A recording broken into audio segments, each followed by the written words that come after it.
Radhe Radhe everyone. आज की video में हम जानेंगे कि माघ स्नान का उद्यापन हमें कब और कैसे करना है। देखिए, जब भी हम किसी भी स्नान या व्रत का संकल्प लेते हैं तो उद्यापन के बाद ही हमारा संकल्प पूर्ण होता है। अगर आपने माघ स्नान किया है तो इसका उद्यापन करना भी जरूरी है, तभी हमारा माघ स्नान पूर्ण होगा। देखिए, माघ स्नान का उद्यापन हमें कैसे करना है, क्या क्या सामान हमें दान करना है, किसे देना है, ये संपूर्ण जानकारी आपको मिलेगी। सबसे पहले तो जान लेते हैं कि माघ स्नान का उद्यापन कब किया जाएगा। तो माघ स्नान का उद्यापन माघ पूर्णिमा के दिन किया जाता है और इस वर्ष यानी 2024 में 24 फरवरी के दिन हमें माघ स्नान का उद्यापन करना है, यानी 24 फरवरी को पूर्णिमा तिथि है। तो पूर्णिमा के दिन भी सुबह हम जैसे रोजाना स्नान के बाद तुलसी जी का पूजन करते थे, ठीक उसी तरह से हमें पूजन करना है।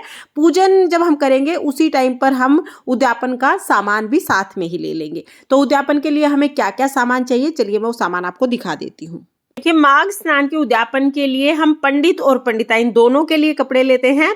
तो इसमें पहले पंडित जी के कपड़े देख लेते हैं। तो अब मैंने यहाँ पर पैंट शर्ट का जोड़ा लिया है। आप पैंट शर्ट का जोड़ा ले सकते हैं या धोती कुर्ता, जो भी वो पहनते हैं वो ले सकते हैं। उसके साथ ही आप 5 कपड़े कर सकते हैं, जैसे बनियान भी रख सकते हैं, रुमाल रख सकते हैं, जुराब रख सकते हैं, या कोई साथ में ऊनी कपड़ा भी आप दान देना चाहें तो बहुत ही अच्छा है, क्योंकि सर्दियों का मौसम है, ऊनी कपड़ा दान करने का भी बहुत महत्व होता है।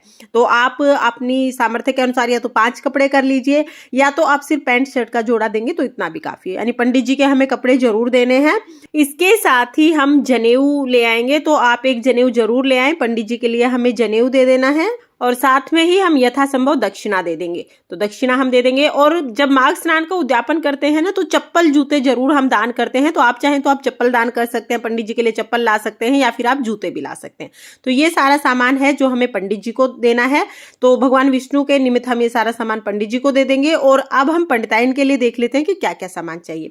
सबसे पहले तो हम कोई साड़ी या सूट ले लेंगे। तो जो भी वो पहनती हो, चाहे साड़ी आप ले सकते हैं या सूट आप ले सकते हैं। तो यहाँ पर मैंने साड़ी ले ली है।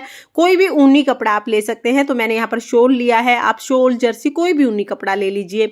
जुराबे मैंने ले ली है, हैंकी ले लिया है। तो आप चाहें तो 5 कपड़े ले लीजिए या सिर्फ साड़ी ले सकते हैं। श्रृंगार का कुछ सामान हम ले लेंगे। तो देखिए, श्रृंगार के सामान में अगर आप ज्यादा चीजें ना दे पाए तो आप एक बिंदी का पत्ता और मेहंदी दे दीजिए, या अगर हो सके तो आप 16 श्रृंगार भी कर सकते हैं। तो श्रृंगार का हम सामान दे देंगे। आप चाहें तो आप बिछिए दे सकते हैं, आप चाहें तो आप छल्ला दे सकते हैं।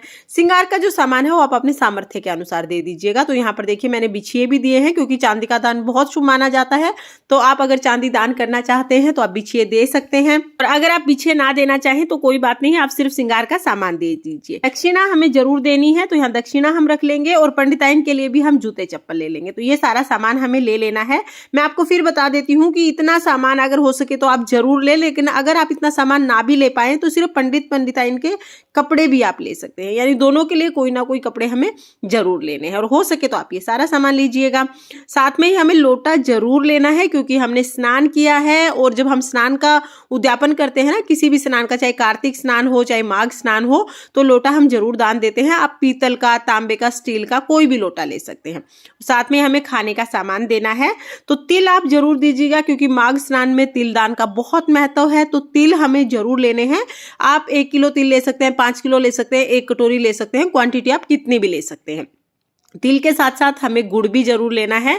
तो यहाँ पर देखिए, मैंने 1 कटोरी में ये तिल ले लिए हैं, साथ में मैंने थोड़ा गुड़ ले लिया है। तो गुड़ भी आप अपने सामर्थ्य के अनुसार कम या ज्यादा ले सकते हैं, लेकिन तिल और गुड़ का दान करना जरूरी है। और देखिए, अगर तिल और गुड़ आपके पास नहीं है तो कोई बात नहीं, आप रेवड़ी भी दान कर सकते हैं, क्योंकि रेवड़ी में भी ना तिल और गुड़ दोनों चीजें होती हैं। तो तिल और गुड़ से बनी हुई रेवड़ी भी आप ले सकते हैं।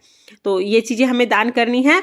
और देखिए, अगर आप पंडित पंडिताइन को घर पर भी लाकर खाना खिला रहे हैं तो फिर तो ये सारा सामान हम मिनस के उन दोनों को दे देंगे, उनके चरण स्पर्श करेंगे और आशीर्वाद ले लेंगे। इस तरह उद्यापन हो जाएगा।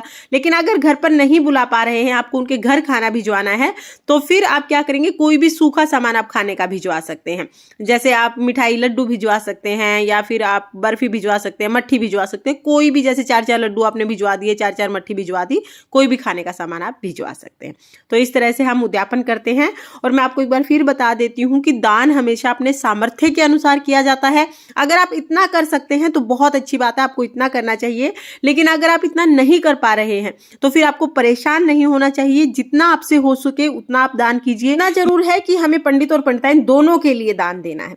तो अगर आप ज्यादा कुछ भी नहीं कर पा रहे हैं तो तिल और गुड़ ले लीजिए। 2 जगह तिल गुड़ लेके उन पर दक्षिणा रख के एक पंडित को दे दीजिए, एक पंडिताइन को दे दीजिए। इतने में भी आपका उद्यापन हो जाएगा। लेकिन आपको उद्यापन जरूर करना है, क्योंकि आपने पूरा महीना माघ स्नान किया है और माघ स्नान करना बहुत मुश्किल होता है, बहुत कठिन होता है। तो आप माघ स्नान का उद्यापन जरूर करें ताकि आपको इसका पूर्ण फल प्राप्त हो सके। फ्रेंड्स, माघ स्नान के उद्यापन की विधि अगर आपको पसंद आई हो, अगर वीडियो आपके लिए थोड़ी बहुत भी यूजफुल हो, तो प्लीज वीडियो को लाइक कर देना और हिंदू धर्म के 30 त्योहारों की जानकारी के लिए मेरे चैनल को सब्सक्राइब कर लेना। फिर मिलते हैं किसी और वीडियो के साथ। तब तक के लिए जय श्री कृष्णा, राधे राधे।